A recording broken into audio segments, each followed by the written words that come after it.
Salut à tous, on se retrouve pour une vidéo spécialement consacrée à Vitor Roque, El Tigrinho, qui a donc signé au Barça et je vais vous dire pourquoi je crois en lui. Pourquoi je pense qu'il va réussir au Barça et là je me mouille énormément, je prends beaucoup de risques, surtout que pour ceux qui suivent mes vidéos, j'ai toujours dit que j'étais contre ce transfert et que je ne voulais pas qu'il se réalise parce que j'ai toujours mis en avant le fait est que pour moi recruter un jeune joueur de 18 ans au Brésil, c'est un pari et ça je pense qu'on est tous d'accord pour le dire et la situation financière actuelle du club n'est pas forcément top, très loin de là. Donc c'est un gros risque que selon moi, j'ai toujours dit que le Barça ne peut pas forcément se permettre à l'heure actuelle et qu'il y a d'autres priorités. Maintenant, ce côté-là, je le garde. Je trouve quand même que c'est un gros risque. Mais maintenant qu'il est là, on va parler uniquement du côté sportif et le côté économique. Pour l'instant, on va le mettre de côté. On verra plus tard si il assume tout ça ou non. Mais c'est là où je veux en venir. Et sur l'aspect sportif, depuis qu'il est donc annoncé grandement au Barça, je me suis intéressé de plus en plus aux joueurs. Et je vais vous dire ce qui me plaît vraiment chez lui et ce qui fait que je crois en lui.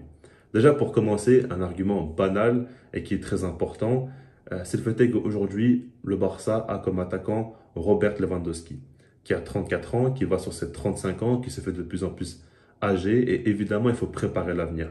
Maintenant, le truc, c'est que quand tu regardes la forme de Lewandowski, déjà physiquement, il est tranquille. Il n'y a pas de problème. Il se blesse très rarement. Et puis, sur le terrain, il est très décisif. Il marque beaucoup de buts, il fait jouer les coéquipiers autour de lui, même au niveau de son mental, le fait qu'il travaille énormément à l'entraînement, etc. Il n'y a pas de problème par rapport à tout ça. Il est exemplaire et il peut encore évidemment faire une saison pleine, voire même encore peut-être plusieurs, on ne sait pas. Mais en tout cas, ça, il faut le prendre en compte. Mais quand même, il faut préparer l'avenir. Et dans l'idéal, pour moi, il faut recruter un jeune joueur qui va grandir à ses côtés. C'est totalement le cas pour Vitor Roque. Et dans un premier temps, déjà, on cible un bon profil dans le sens où c'est un jeune joueur à fort potentiel qui va apprendre aux côtés de Lewandowski. Ce qui est bien, c'est qu'il ne va pas venir et directement devoir jouer en tant que titulaire. C'est pas comme si voilà, c'est un poste où le Barça a un grand manque là à court terme et qu'il devra directement apporter. Et là, ça leur aurait mis beaucoup plus de pression. Je pense que ça, c'est bien pour qu'il puisse s'acclimater dans un premier temps à la ville, au club, à ses coéquipiers. Alors évidemment, quand il va jouer, il va vite être jugé. Mais au début, c'est quand même tranquille. Parce que si jamais ses premiers matchs ne sont pas fous, ce qui risque d'être le cas, évidemment, parce que c'est un peu logique, Lewandowski, lui, jouera à sa place, sauf si blessure ou quoi. On espère que tout ira bien à ce niveau-là. Dans un premier temps, déjà, c'est une bonne chose que le Barça cible un profil comme ça. Maintenant, si on parle de profil, on va étaler ça un peu plus. Et Vitor Roque, ce que j'aime beaucoup chez lui, dans un premier temps, c'est son profil. Parce que oui, on parle toujours du fait que ce soit donc un finisseur, un tueur devant la cage. Et ça, on le voit. Au Brésil, il marque énormément, il affole les compteurs et tout le monde est d'accord pour le dire. Enfin, c'est prouvé statistiquement. Le truc, c'est qu'il marque pied droit, pied gauche, il peut faire des petits piquets, il peut frapper en force, il peut faire des frappes placées, il sait faire des appels contre appels pour se retrouver seul dans la surface et terminer les actions. Il a un véritable sens du but, il peut marquer de plusieurs positions, etc. Ça, on l'a compris. Maintenant, son jeu sans ballon me plaît énormément. Que ce soit offensivement ou plus défensivement, on va dire, dans ce sens-là, je veux dire surtout, quand son équipe a le ballon ou quand son équipe n'a pas le ballon, lui, j'aime beaucoup voir ses déplacements et voir ce qu'il propose. Par rapport au pressing déjà, je trouve qu'il est déjà très présent, il met beaucoup d'énergie, il récupère des ballons, ça c'est très important. Évidemment que le Barça a besoin d'un neuf qui participe beaucoup au pressing, qui est très mobile et c'est son cas. Donc il presse, il contre-presse et il coupe, on va dire, les premières relances de l'équipe adverse, ce qui est inévitable. Et puis ce gars-là a tellement d'énergie qu'il le fait sans aucun problème.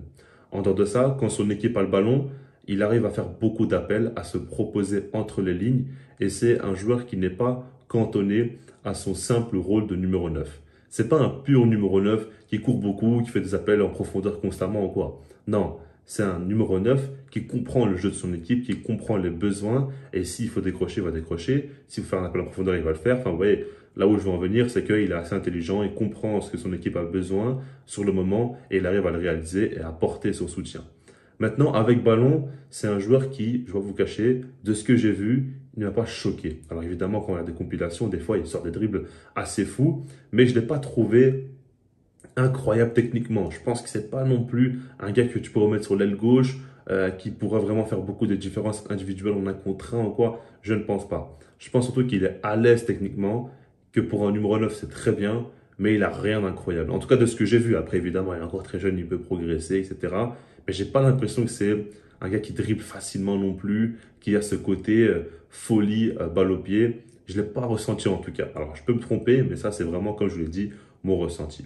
Maintenant, ça reste un joueur qui montre une certaine maturité très tôt. Parce que déjà à 18 ans, quand on voit à chaque fois ses prises de décision, etc., c'est très bien. Alors évidemment, il y a aussi une part chez lui dans le négatif où des fois, il montre un peu trop de folie. Il est tellement engagé dans ses matchs, il court tellement dans tous les sens, il y a tellement d'énergie que des fois, il en fait un peu trop et qu'il se perd un petit peu. Et ça, c'est quand même un petit peu problématique. Maintenant, c'est pas non plus un gros défaut.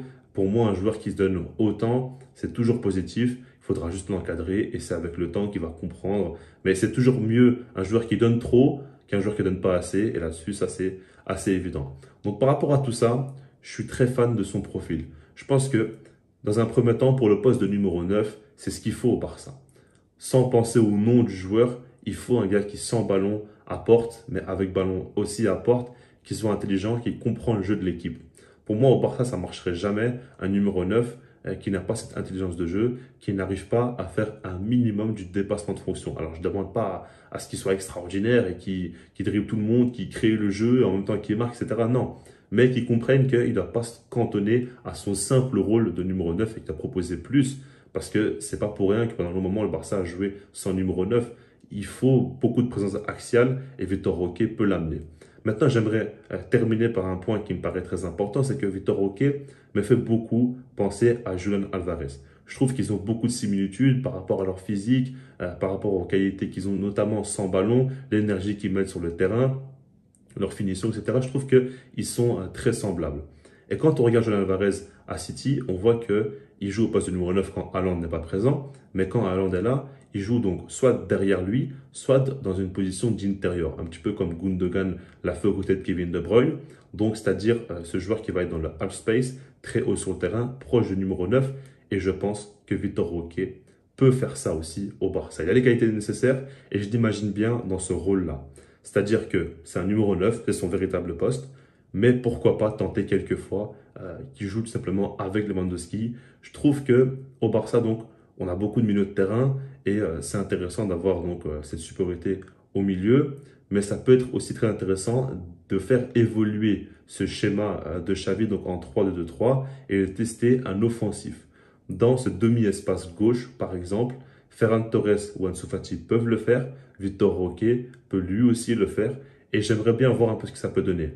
En tout cas, avoir un gars comme ça qui peut apporter autant au poste de numéro 9 et qui pourrait même être utilisé autrement, c'est forcément un profil très intéressant. Maintenant, si on sort de tout ça, tout ce qui est côté profil, parce que pour moi, dans un premier temps, quand c'est un jeune joueur qui fait de belles choses, il faut surtout voir le profil et comprendre s'il peut réellement apporter une plus-value, on va dire, à l'équipe. C'est totalement le cas de Vitor Roque. Si on sort de ça, j'aimerais dire quand même que ça saute aux yeux quand même, il a beaucoup de talent, on le voit, c'est un joueur qui a des facilités.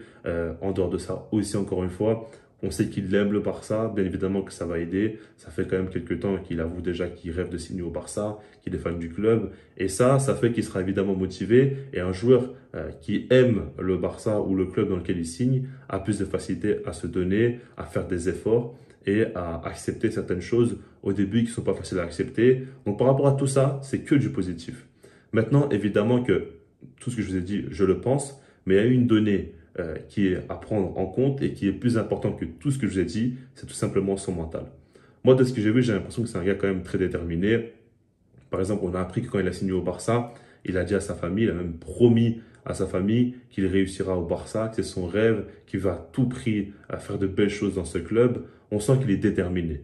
Ok, c'est une bonne chose. Maintenant, quand il portera le maillot du Barça, quand il jouera dans des matchs importants, parce que des fois Lewandowski ne sera pas là ou il sera amené simplement à jouer des matchs importants, il faudra voir comment il va s'y prendre, comment il va gérer la pression.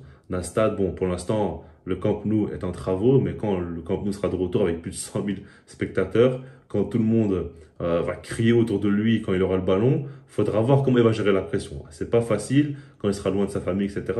Il y a beaucoup de données à prendre en compte et par rapport à tout ça, c'est impossible pour moi de vous dire aujourd'hui comment il pourra gérer la pression. C'est impossible de vous dire aussi si son physique va tenir, s'il n'aura pas de blessure. Et ça aussi, c'est évidemment dur à prendre en compte, voire pas possible tout simplement. Donc par rapport à tout ça, on verra. Maintenant, moi, ce que j'aimerais surtout dire, c'est que son profil me plaît. C'est très intelligent de cibler ça. C'est un jeune joueur qui signe un contrat à très long terme. Donc le Barça pourra payer assez tranquillement. Ça revient pas si cher que ça, surtout qu'il y a pas mal de bonus aussi. Donc financièrement, c'est pas non plus pour moi excessif, loin de là. En plus, elle n'a pas non plus un gros salaire.